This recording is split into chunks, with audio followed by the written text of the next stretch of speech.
জিলহজ মাসের প্রথম দশকে প্রতিদিন 1000 দিনের সমান, মানে প্রতিদিনের আমল 1000 দিন আমলের সমান, এবং আরাফার দিনের মর্যাদা 10,000 দিনের সমান।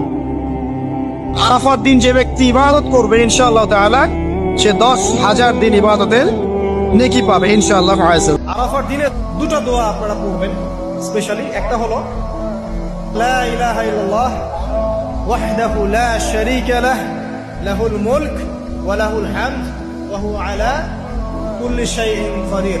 এই দোয়াটা দিনে যে ব্যক্তি 100 বার পড়বে, ওই দিন আল্লাহর লিস্টে ওই ব্যক্তি ছাড়া বেশি আমলকারী কেউ হতে পারবে না। লা ইলাহা ইল্লাল্লাহ ওয়াহদাহু লা শারীকা লাহু লাহুল মুলক ওয়া লাহুল হামদ ওয়া হুয়া আলা কুল্লি শাইইন কাদির। অর্থাৎ আমি যত বাক্য আমার মুখ দ্বারা উচ্চারণ করেছি, যত জিকির করেছি আমি এবং আমার পূর্বে যত নবীগণ যত জিকির করেছেন, তার ভিতরে সবচেয়ে উত্তম জিকির হলো এটি। রাসূল আকরাম সাল্লাল্লাহু আলাইহি ওয়াসাল্লাম এই জিকির আরাফাতের দিনে এই দোয়াকে, এই বাক্যগুলোকে আরাফাতের দিনে পাঠ করার ফলে বিশেষভাবে নির্দেশ দান করেছেন। কুরবানির সামনে আছে, এই 10 দিনের মধ্যে আমরা পশু কিনবো।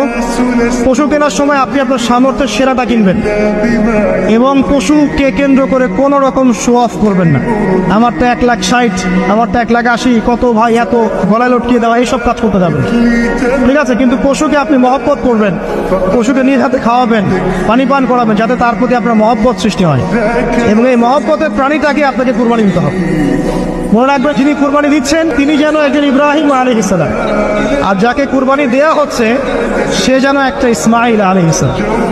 সবচেয়ে প্রিয় বস্তুটাকে কুরবানি করতে হবে। এই জন্য আপনি আপনার সামর্থ্যের সেরাটা কিনবেন ইনশাআল্লাহ তাআলা, সে 10,000 দিন ইবাদতের নেকি পাবে। ঈদ আসে, ঈদ যায়, কুরবানি যায়, আকিকা যায়, বিয়ের অনুষ্ঠান যায়, কত বড় বড় মুরগির রান আমরা খাই, কত মিষ্টি পোলাও খাই। ওরা কি খেয়ে বেঁচে আছে যে দেখবেন, ওর আব্বা নাই, সড়ক দুর্ঘটনায় মারা গেছে, বাপ মা নাই, চাচা বাচ্চাটা দিয়ে আসছে এতিমখানায়, আছে না নাই? ওরে আদর করার কেউ নাই। এতিমরা যে সমাজে কি সুবিধা বঞ্চিত, এটা এতিম ছাড়া কেউ টের পাবে